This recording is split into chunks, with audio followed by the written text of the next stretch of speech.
আসসালামু আলাইকুম বন্ধুরা, কেমন আছেন?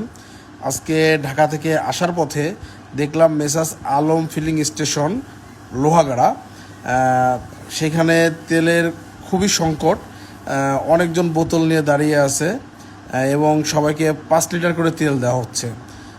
দেখবেন প্রশাসন নিজে দাঁড়িয়ে তেল দিচ্ছে এবং সবাইকে সমান বন্টন করে দিচ্ছে। অনেক ভিড় এবং অনেক সিরিয়াল।